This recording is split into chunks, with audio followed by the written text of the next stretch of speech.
My name is Marcos. I am 60 years old, and I need to tell you something that very few people in the financial world are willing to say out loud right now.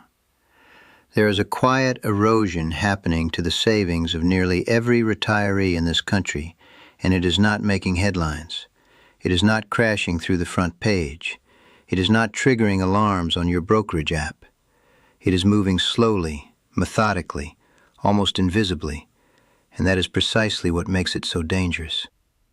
If you are over 50, if you have spent decades building what you believed was a secure financial foundation, then what I am about to share with you is not theoretical. It is already affecting your money, right now, today. And the longer you ignore it, the deeper the damage becomes. Let me be direct with you. I am not here to sell you a product, recommend a stock, or tell you that everything is going to be fine. I stepped off the corporate treadmill years ago because I realized that the systems designed to manage my wealth were not designed to protect it. They were designed to manage it for someone else's benefit. What I learned in the years after that decision changed everything I understood about money, about time, and about what it truly means to be financially independent past the age of 50. And right now, in this particular economic moment, there is a pattern unfolding that I have seen before, except this time it is quieter, and that silence is the trap. Here is what is actually happening.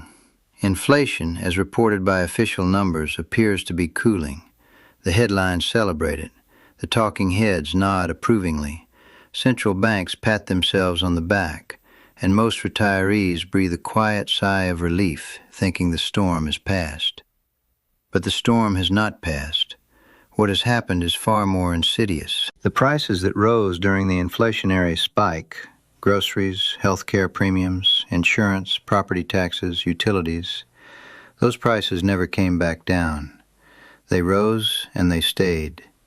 Inflation slowing does not mean prices are falling. It means prices are rising more slowly. The damage is already locked in. And for anyone living on a fixed income or drawing from a retirement account that was sized for a world where eggs cost $2 and health insurance did not consume a quarter of your monthly budget, this is not a recovery. It is a permanent reduction in purchasing power disguised as good news. Think about that for a moment. You saved for 30 years. You did everything you were told. You contributed to your retirement accounts. You diversified. You sat through market corrections and held your positions because that is what responsible investors do. And now, in the years when you are supposed to be drawing on that money, the purchasing power of every dollar you saved has been quietly, permanently diminished. Not by a market crash, not by a single catastrophic event, but by a slow, grinding, cumulative erosion that most financial plans never accounted for, because they were built on assumptions that no longer hold. The standard retirement models, the ones your financial advisor used when projecting your future, were built on historical averages. Average inflation of 2 to 3%, average market returns of 7 to 8%, average healthcare cost increases of 5%. But we are not living in an average world anymore. Healthcare costs for people over 60 are rising at rates that dwarf the official inflation numbers. Prescription drug prices, supplemental insurance premiums, long-term care costs. These are the real expenses that define retirement, and they are accelerating far faster than the portfolios designed to fund them. The gap between what your money was supposed to buy and what it actually buys today is widening every single month, and almost no one is talking about it, because the people whose job it is to talk about it are the same people who built the models that are now failing. Let me explain something that most financial advisors will never tell you, because it undermines the very product they sell.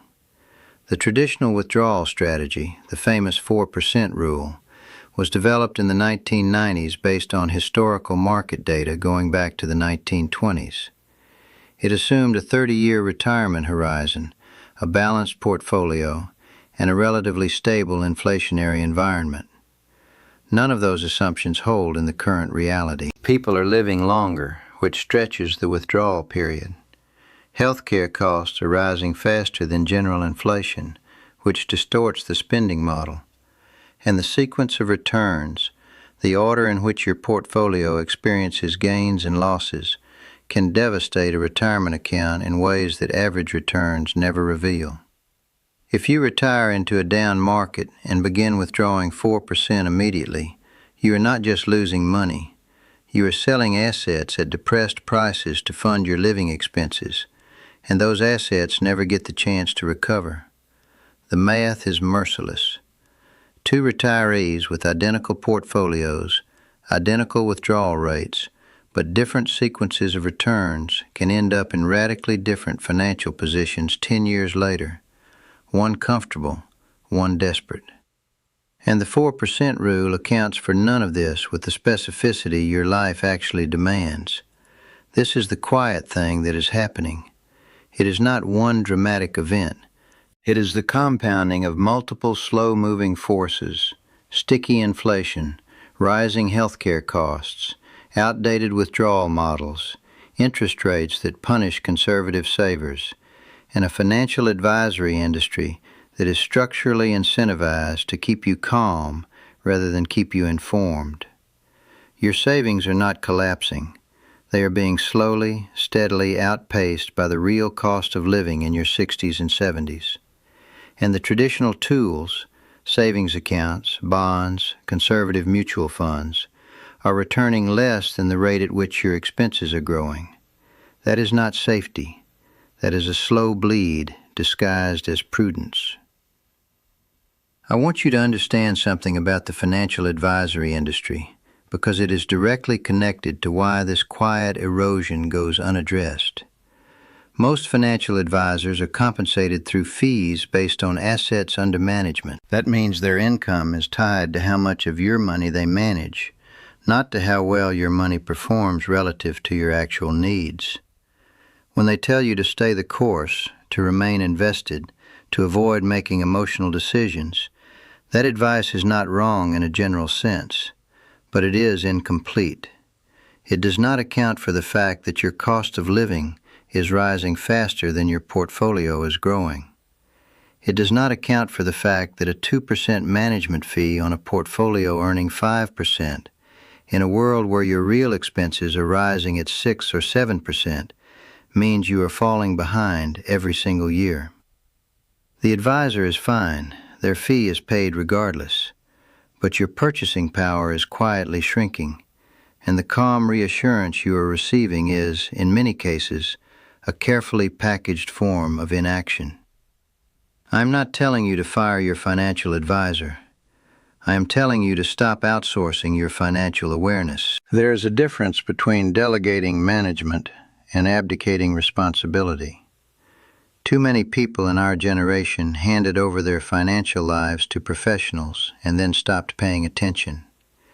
We trusted the system because we were told the system works, and for many years it appeared to. But the environment has changed, and the system has not adapted fast enough. The models are lagging, the advice is generic, and the quiet erosion continues because the people most affected by it, you and me, are the ones least likely to notice it until the damage is severe. Here is what I mean by severe. It is not dramatic. It is not waking up one morning to find your account at zero. It is reaching 72 and realizing that the lifestyle you planned for, the travel, the comfort, the ability to help those you care about, requires 30% more income than it did just 5 years ago. It is discovering that your supplemental health insurance premium has doubled since you turned 60, and it will increase again next year. It is watching the purchasing power of your monthly withdrawal shrink incrementally, month after month, until you are forced to make choices you never imagined. Not between luxury and modesty, but between essentials, between medication and maintenance, between independence and dependence. That is where the quiet erosion leads, not to a dramatic collapse, but to a slow, grinding compression of the life you worked decades to build. I have seen this pattern before. I watched it happen after 2008, when millions of retirees who thought they were safe discovered that their conservative portfolios had been quietly devastated, not by the crash itself, which they mostly survived, but by the decade of near-zero interest rates that followed. Their bonds paid nothing. Their savings accounts earned fractions of a percent. And the cost of everything they needed, healthcare, housing, food, continued to climb. The gap opened slowly, and by the time most people noticed it, they had already lost years of purchasing power that could never be recovered. We are in a similar moment now. The mechanics are slightly different, but the outcome is the same. The quiet erosion of retirement savings is not a future risk. It is a present reality, and the longer you wait to confront it, the fewer options you will have. So what do you actually do about this? The first thing, and I cannot stress this enough, is to stop relying on generic financial projections. The models your advisor is using are based on averages, and your life is not an average. Pull out your actual monthly expenses from the last 12 months. Not what you budgeted, not what you planned, what you actually spent. Then project those expenses forward at the rate they are actually growing, not at the official inflation rate, but at the rate you are experiencing in your own life. Healthcare, insurance, property taxes, utilities, food.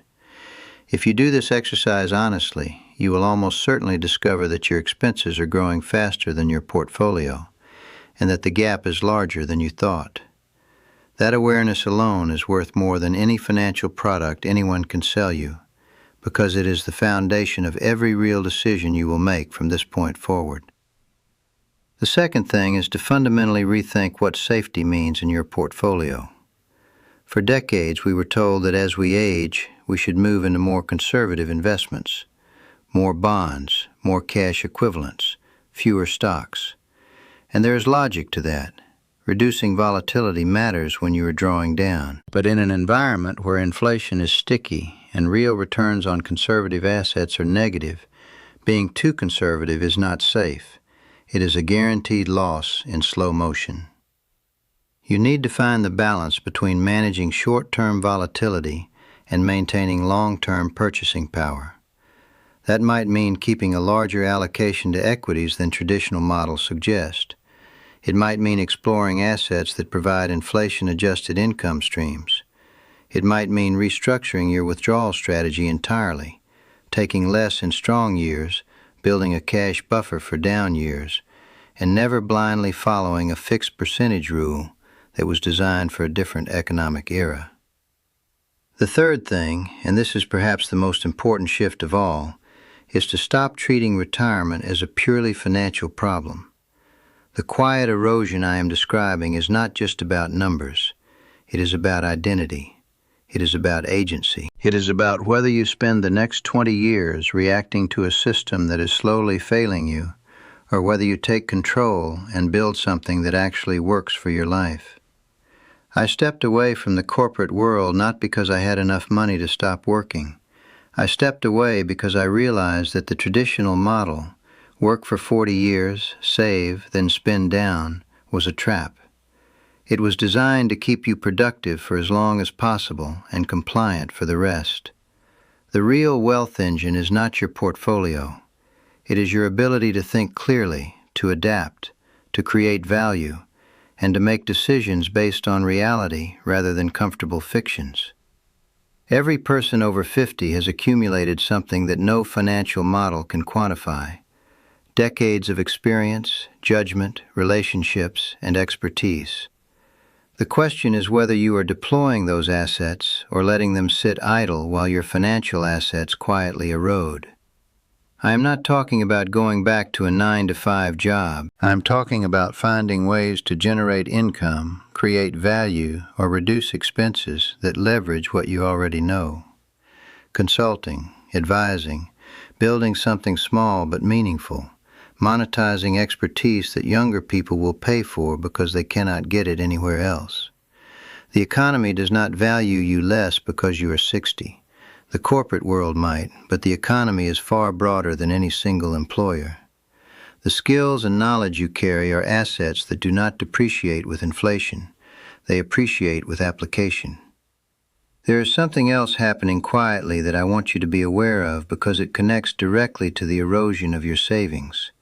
The tax landscape for retirees is shifting in ways that most people do not fully appreciate.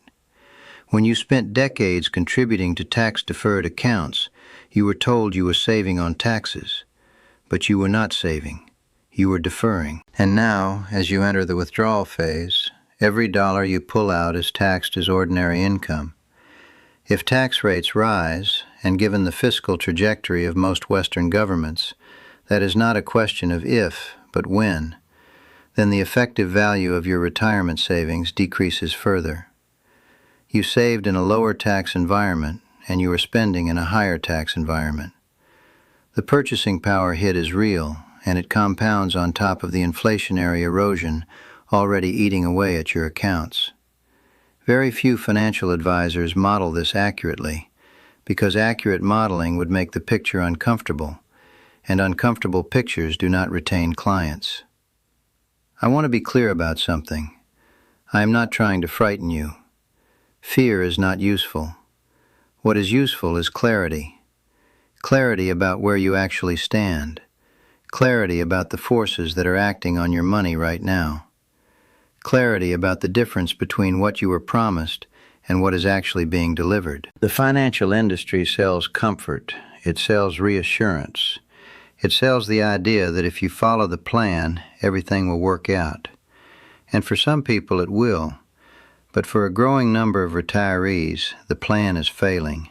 Not catastrophically, not visibly, but quietly, incrementally, in ways that only become apparent when it is too late to reverse course easily. The retirees who will navigate this successfully are not the ones with the largest portfolios. They are the ones with the clearest understanding of their actual financial position and the willingness to act on that understanding. They are the ones who stopped waiting for the system to protect them and started protecting themselves.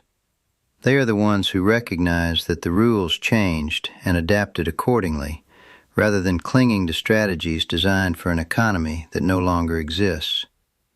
What I can tell you with absolute certainty is this: the quiet erosion is real, it is accelerating, and it will not reverse itself. Official inflation numbers will continue to paint a rosier picture than reality.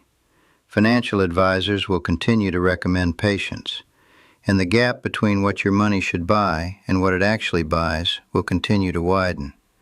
But you are not powerless. You have more leverage than you think. You have decades of accumulated wisdom and judgment. You have the ability to audit your own financial reality without relying on projections built for someone else's comfort. The quiet erosion only wins if you remain quiet about it. If you outsource your awareness to people whose incentives are not aligned with yours. I did not build the life I have today by following the conventional path. I built it by questioning every assumption that the conventional path was built on.